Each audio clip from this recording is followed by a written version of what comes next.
سالوں سال سے سوئے ہوتے ہیں اپنی قبروں میں، پھر آتی ہے اچانک سے ایک بھیانک سی چنگھاڑ، ختم ہو جاتا ہے ان سب مردوں کی نیند کا قرار، سارے قبرستانوں میں پیدا ہوتی ہے ایک دھرار، گرا دیتی ہے ہر حاملہ خواتین اپنا حمل، جب سنائی دیتی ہے وہ ہولناک چیخ، بنا لباس کے اور ننگے بدن جمع کر دیے جاتے ہیں مرد و زنان، ہر کسی انسان کی پیاس سے پھٹ کے نکل چکی ہوتی ہے زبان، دنیا کے جگری یار ہوں گے وہاں پہ جانی دشمن، اگرچہ دنیا میں رہے تھے نافرمان، پریشانی کا عالم یہ ہوگا کہ نہ ہی ایک دوسرے کی طرف دیکھ پائیں گے، نہ ہی ان کے دلوں میں ہوگا قرار، اس دن تو دیکھے گا اپنے رب اور فرشتوں کو آتے ہوئے بنا کے قطاروں قطار، گناہ گاروں کا اس دن یہ عالم ہوگا کہ فریاد کر رہے ہوں گے ہمارے گناہوں پہ کرنا پردہ یا ستار، چاروں طرف ہوگا چٹیل میدان، نہیں ہوگا کوئی سایہ سوائے رب العرش عظیم کے سائے کے، نہیں ملے گا وہ سایہ رب کا سوائے 7 خوش نصیب جماعتوں کو، پہلا بندہ ایک عادل بادشاہ جس نے اپنے دور حکومت میں کسی پہ ظلم ہونے نہ دیا، جس نے اپنی ریسورسز کو صحیح استعمال کیا، اپنے ملک کے ریسورسز کو، اپنے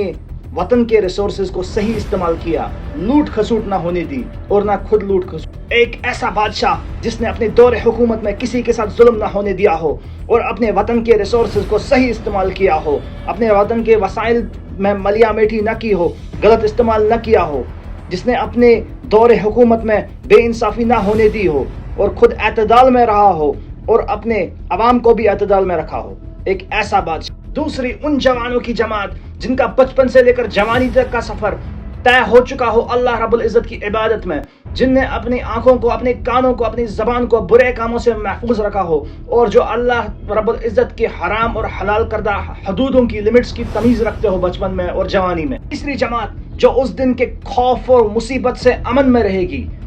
وہ لوگ جن کا دل مسجد کے ساتھ جڑا ہوا ہو، جن کا دل مسجد کے ساتھ لگا ہوا ہو، جو ایک نماز ادا کرنے کے بعد بڑی بے صبری سے دوسری نماز کا انتظار کرتے ہو۔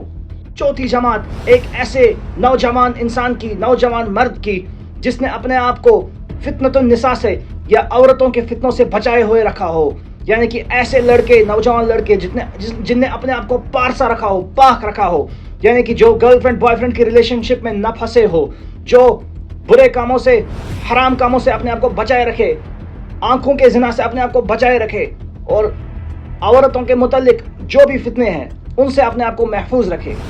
پانچویں جماعت ایسے دوستوں کی جو ایک دوسرے سے ملتے اور بچھڑتے ہو صرف اس لیے تاکہ وہ اللہ رب العزت کا ذکر کرے، ان کی میٹنگ کا مقصد کوئی بوائے فرینڈ گرل فرینڈ کی ڈیٹ نہ ہو، ان کی میٹنگ کا مقصد کوئی بزنس یا اور کوئی ڈسکشن نہ ہو، بلکہ ان کی میٹنگ کا مقصد صرف یہی ہوتا تھا دنیا میں کہ وہ اللہ رب العزت کے دین کو کیسے قائم کرے، اپنی زندگیوں میں اصلاح کیسے کرے۔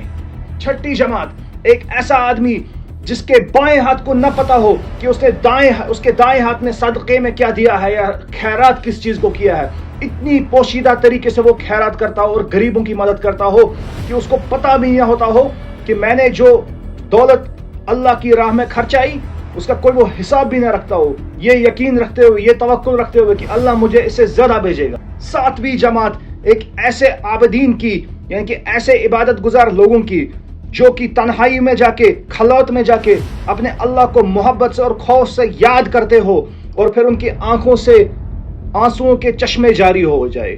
ایسی ایک جماعت جو خلوت میں اللہ کے لیے روتی ہو۔ یہ 7 قسم کی جماعتیں میرے دوستوں روز معاشر میں ولا خوف علیہم ولا هم یحزنون، نہ ان پہ کوئی ڈر ہوگا اور نہ ہی ان کے دلوں میں غم ہوگا۔